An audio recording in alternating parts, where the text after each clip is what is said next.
November 2004, off the coast of San Diego. A training exercise has begun. The USS Nimitz supercarrier, the largest aircraft carrier in the world, designed for one purpose: to infiltrate and annihilate enemy forces. The Nimitz is one of the largest ships we have in the U.S. Navy. It's so big, it has enough firepower to basically take over the entire country. Add to that the Nimitz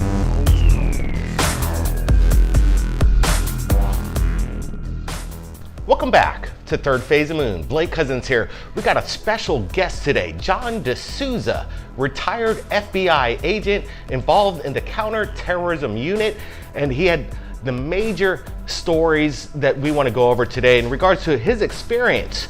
They based the XFiles, the first season, on his association with some of the cases that he participated in while he is in the FBI. Paranormal cases that still can't be explained. We're going to break it down in some incredible new information that John DeSouza is going to be sharing with us on Third Phase of Moon.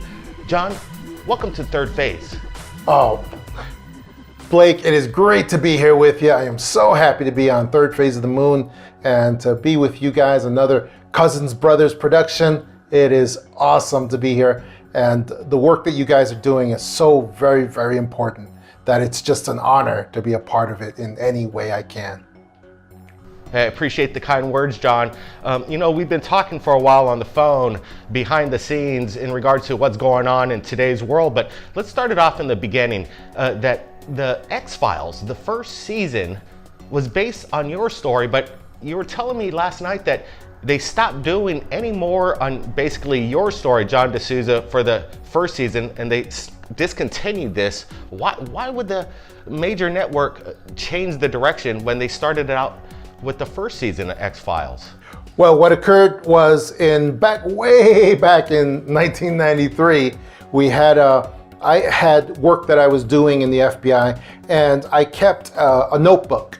It's called an OTB book, off the books, notes, off the books, things that weren't really put in FBI files, and yet I still had to work them. And so I kept notes of that, and I kept my OTB book.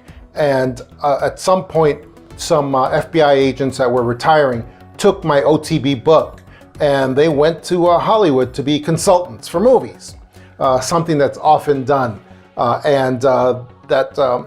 Those notes were basically provided over to people doing these shows. And so Chris Carter put up the first season of the X-Files. And what happened then was we had bosses from the FBI that recognized some of my cases going up there. And they were very upset. They called Chris Carter, and Chris Carter talks about this today. They called Chris Carter, I was there as well, and they questioned him on where was he getting his material for these cases that he put up in the first season of the X-Files. And there was a lot of back and forth going on there. They made some threats. They let Chris Carter know that they might shut down his show.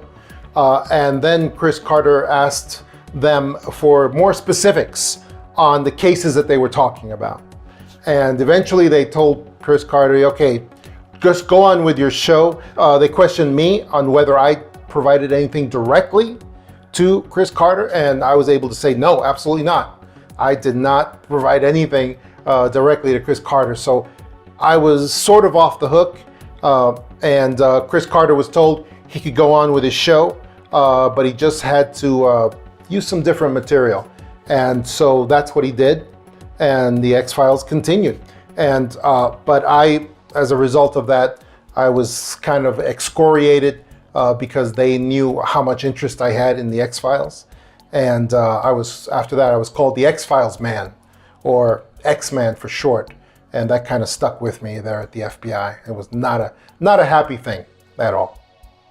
Yeah, it's unfortunate sometimes when they're onto something that works so perfectly, and then they kind of change the narrative and the whole idea of what the original idea was to begin with. Now, let's get to what's going on right now. We released our documentary, Countdown to Disclosure, the secret technology behind the Space Force, but what's going to be happening in the future is this other countdown to disclosure by the government.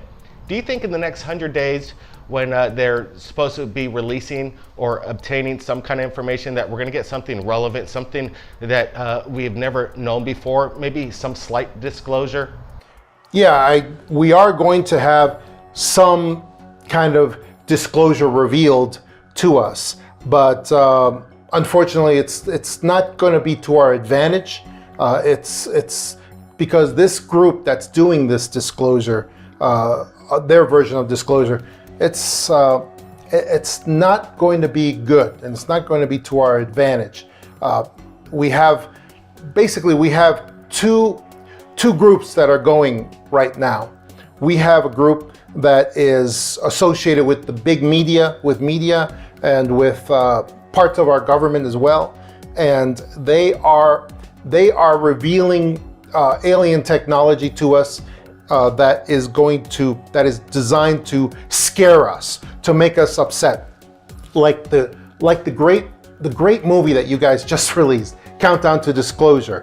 Exactly like Dr. Greer said in that movie, we have a group that is trying to gin up fear of alien visitors and of UFOs, what they call UAPs, or sometimes UATs, like a T, like Tom, for threat, unknown alien threats and unknown alien phenomena. They're trying to take over ufology and trying to show us why we should be scared of this national security threat. And so that group is going to be revealing stuff that's not going to be to our advantage. So that's something that we need to be concerned about. However, there's another group that is trying to reveal alien technology that is going to be to our advantage. They're trying to reveal med beds and many other wondrous, amazing things. But they have to do it very carefully because we have this contention between these two groups that are doing this at this time. And that's what we're facing right now. And that's what you guys covered so well in your movie, in the Countdown to Disclosure. Appreciate that, John. You know, it's interesting because there is some kind of faction between others, and sometimes UFOs even get political, which is crazy to me. Shouldn't we all be kind of going towards one goal? Why politicize the UFO phenomenon in any way? And it seems to us, we have a hard time. We struggle to get the major media's attention with the information that we're receiving from the public. Have you had the same kind of this wall of where the media doesn't want to bring in the public's information? Oh yeah, absolutely. And that's the most common question. Why are they doing this? What is the reason?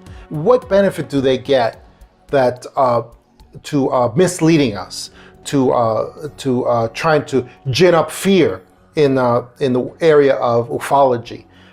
What is the reason? Cui bono? Cui bono? Who benefits?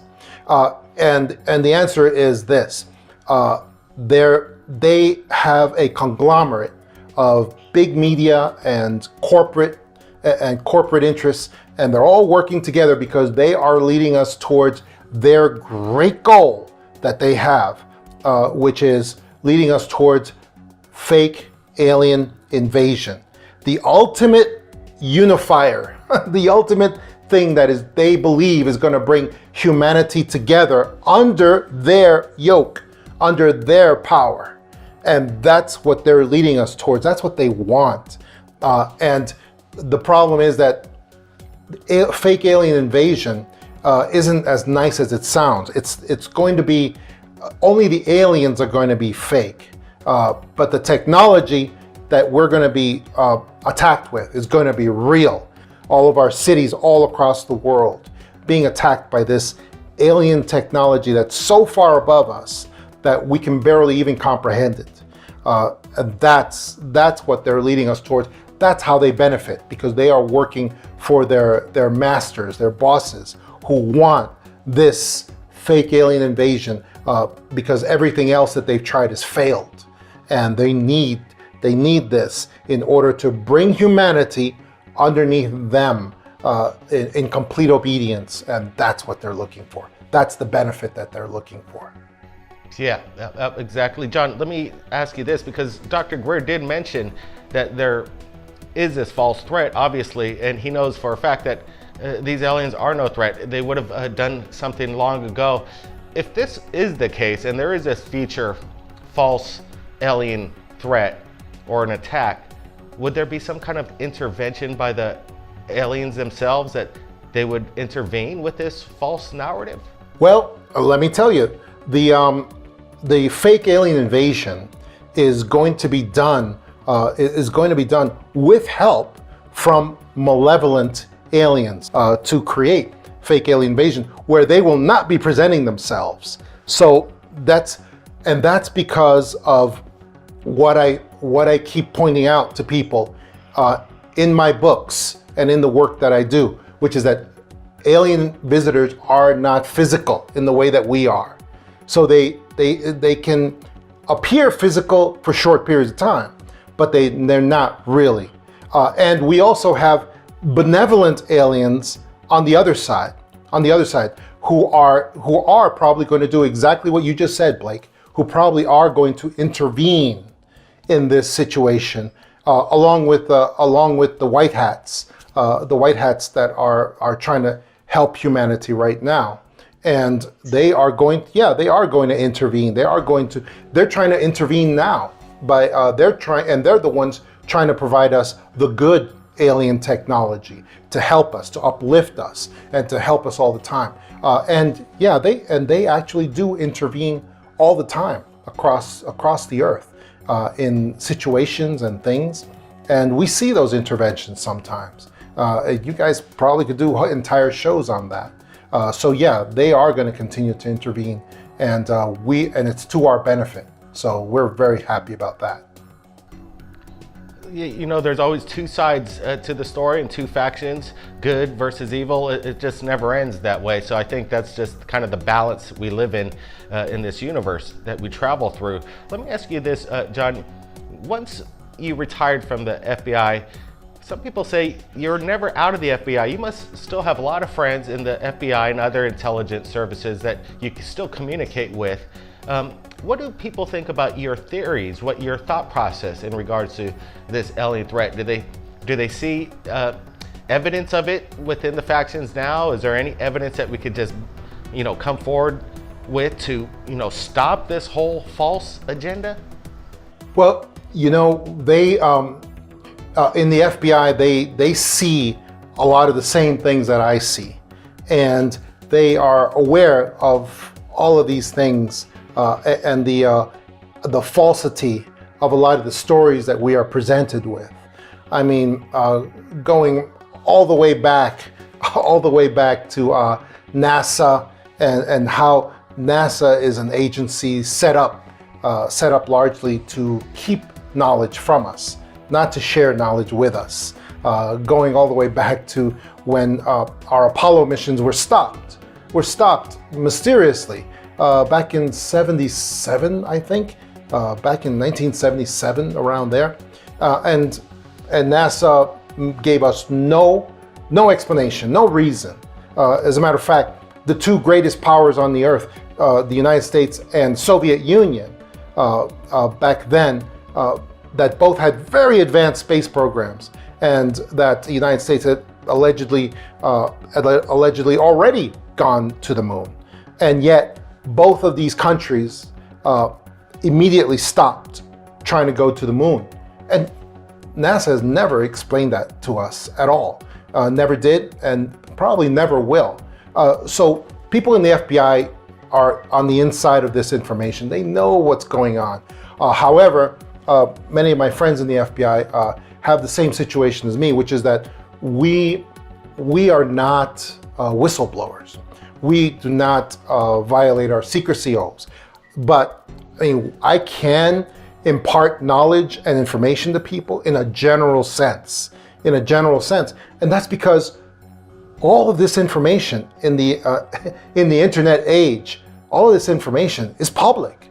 It's pretty much public. It's out there, And it's just a matter of knowing where to look, like you guys, and being real investigators, finding it, and then showing it to people. You don't need to show secret information. There's no need, because the stuff is everywhere. It's out there.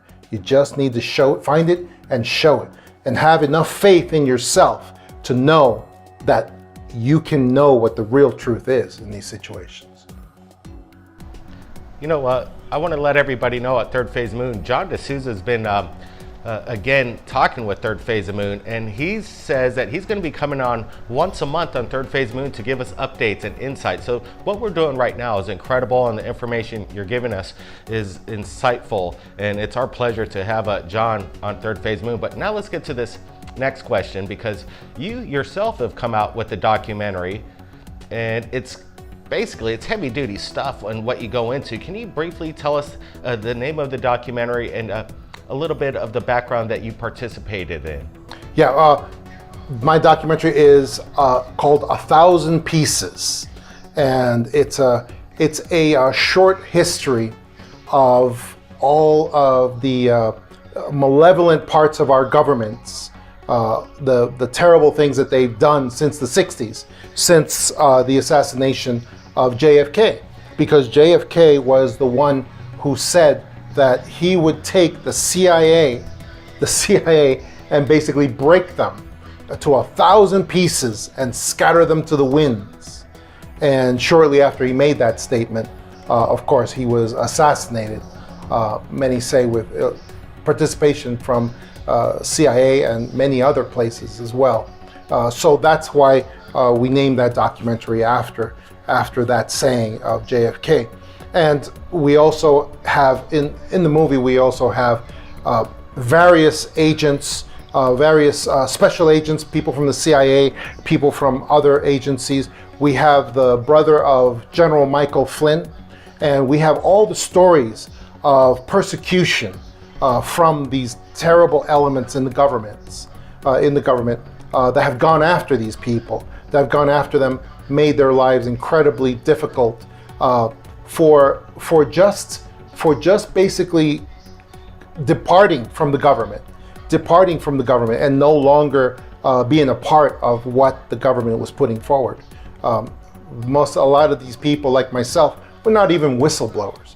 We were just people who said, we had enough and we just wanted to be out of this system. And for that reason, 1,000 Pieces is a very emotional documentary that tells the stories of these people, including Kathy O'Brien, the great Kathy O'Brien, who was a terrible victim. Yeah, absolutely, John. It's an explosive documentary, and when I watched it, I was so happy to see some of the eyewitnesses that came forward and tell their side of the story. It was uplifting and, again, explosive and enlightening, sometimes good and sometimes in a bad way too, because when you hear some of this stuff, it opens up your mind, and it opens it up in a way that you kind of see through the cracks of some of these mega entities that are trying to hide the truth from us. Now let's get to this, John. You providing us some exclusive clips in regards to the Tic Tac and the possible reverse engineering qualities of that. Let's share that right now.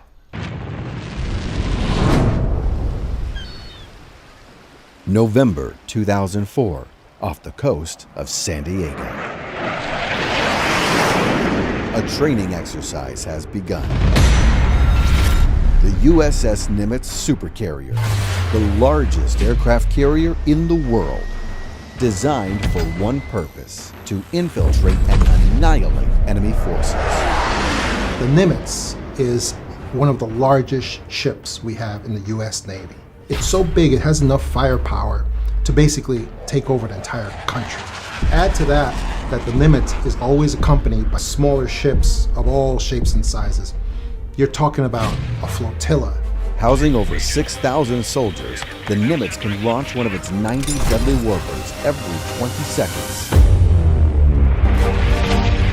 This is the US Navy at its most extreme.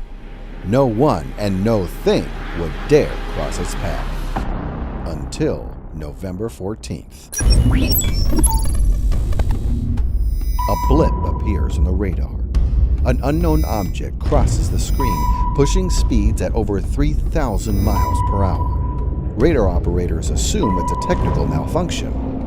But then, another object appears, and another, and another. The Nimitz goes into high alert. Not only are these foreign objects appearing near a Navy aircraft carrier, but they're also invading United States airspace. 2 F-18 fighters are deployed, led by Top Gun Navy pilot Commander David Fravor. With over 16 years flight experience and over 3,500 flight hours, Fravor had more qualifications than any other pilot in the United States at the time. All right, John, can you give us a background on what we just watched and how you came up with this, the information behind this presentation we just looked at? Yeah, you know, this is basically a recreation of what really occurred in 2004 when the government basically needed a place to experiment with these top secret weapons. I mean, that's what they were. They're incredibly advanced top secret weapons. So let me ask you this, John. So when they say these objects are unknown in origin, they don't know what they are, basically, in fact, they know exactly what they are. Is that the case? Yes. And let me tell you one of the big clues, since we're all investigators here, let me tell you one of the big clues on that is that with this operation that was going forward using the Tic Tacs, for a long time people were saying we need comments from the Pentagon, from a general at the Pentagon on this ATIP program, on the program that was following these drones, and we need to hear something. Well, finally there was a Pentagon, a Navy official who came forward, and you can show the statements. They went all over the world because, of course, the media was down with this statement that was made by this Navy spokesman. But right there in the information from the Navy spokesman, you can see that his title is, he's the spokesman for Vice Admiral at the Navy. But then if you keep looking at where he's from Department of Information Warfare. Information warfare, also called information dominance. All right, these are the people who are in charge of deception, obfuscation, and misleading with information. Within days, internet commenters suggested the video might be the work of clever CGI artists or an elaborate hoax. But the nature of the footage and its release suggests otherwise. Let's say, could it be a fake? Let's say yes. Okay, it's a fake. If it is something like CGI, then you have to consider that means that every single pilot involved is in on the fake. The people on the Nimitz are also in on the fake. People at the Pentagon who authorized this to be released are in on the fake. Either way, this is a monumental story because you're talking about either this is aliens visiting us with tech that we can't imagine, or this is a fake from the government that somehow has some extraordinary agenda going forward to make us believe in alien life. To this day, the Pentagon has no explanation for the event, and the military's executive report assesses that the anomalous aerial vehicle was no known aircraft or air vehicle currently in the inventory of the United States or any foreign nation. That's where the guy was from, and you can easily find his statement, and basically his statement just said, yes, this vehicle, this is an anomalous, unknown vehicle, and the Navy doesn't know anything about what they really are. That's all he said. But if you look at his title, you look at where he's actually from, basically he's in charge of lying to you. He's in charge of covering up top secret weapons experiments. That's the department he comes from, information warfare. And he goes in, and that's why the Navy knew exactly what these things were. The Nimitz commander also knew exactly what these things were. And that's why, despite the way that I made that recreation, there was no general quarters sounded on the Nimitz.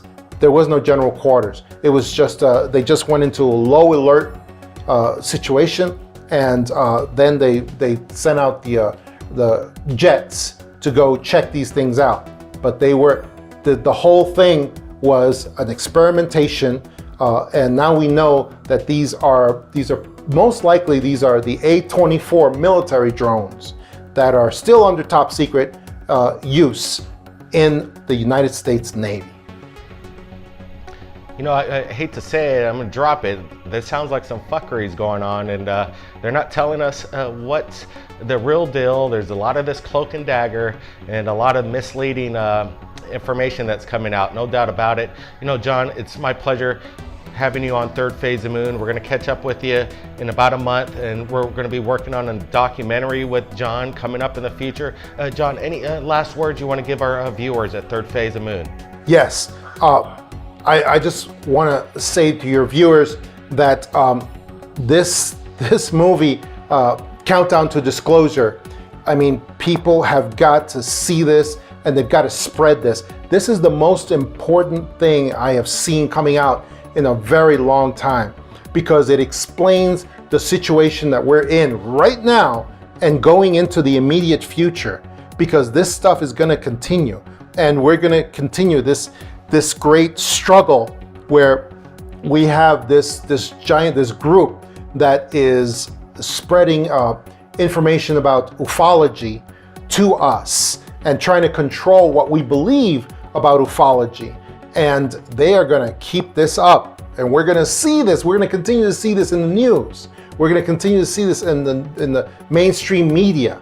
But when we contact mainstream media to share something real about ufology, they're not interested. And that tells you the truth of what they're actually doing. Right there, that tells you the truth. They're actually working with an agenda with this giant group, and people have got to become aware of this. They gotta spread Countdown to Disclosure so that we can all understand this and be ready, because once they pull the final trigger on fake alien invasion, it's going to be too late. It's going to be too late. So we got to get up to speed on this right now. Wow, I appreciate it. I'm humbled by just your review of our movie that we just put out. It really means a lot coming from you, especially, John. You be safe over there in Arizona. We're going to be keeping in touch. Do you have any website or links that you want us to share with Third Phase Moon? I guess we'll put it in the description. Yes, I want people to check me out. My website at johnthamabooks.com. Check me out there. And also check out my book, The Extra Dimensionals. The Extra Dimensionals, which covers a lot of the same material, from Countdown to Disclosure. And it's very important for people to see that and learn that stuff. That's what I had to say. Wow, that's so awesome. Everybody, if you appreciated this exclusive interview with John DeSouza, give us a big thumbs up, hit that notification bell to be notified when we do these incredible updates, these live interviews. You won't be disappointed. And if you've captured anything amazing in regards to the phenomenon, metapropulsion, on video, send it to us right here at Third Phase of Moon. My email is in the description below. Everybody, keep your eyes on the skies. Be safe out there. Blake Cousins. We'll see you next time. I think it's terrifying. I mean, this seems potentially like one of the biggest stories of my lifetime. And I don't care if it's about UFOs or whatever you call it. Something that we don't understand is getting very close to our military aircraft. The technologies related to energy generation should come out first. This hybrid aerospace underwater craft is able to basically generate an electromagnetic field. It is President Trump's belief that the United States must remain as dominant in space as we are on land and sea and the air. And your charge is to see to that mission with the United States Space Force. There were 3 people on my team assassinated, and I was almost killed. With a lot of people that would like to know what's going on. It's a matter of national security but apparently just recovered are off-world vehicles not made on this Earth. The president will respond to the subject the way they want them to. There's a black box with all the technologies that would give us a civilization that's sustainable, peaceful, etc., and that's been around for decades. Everybody's asking the biggest question in the world. Are we alone? Look, it's holding, it's just stalled out there. The narrative that's being launched, which is a false narrative, is that we're not alone and that those civilizations are a threat. The problem is that the public has to be informed and involved. It could be a brief statement saying, hallelujah, I'm finally vindicated. I'm not completely convinced they're gonna let this stay like it is. But the people who are surrounding that level of our politicians and government are not told. Like the movie Independence Day, where Will say, let's go kick alien butt. These of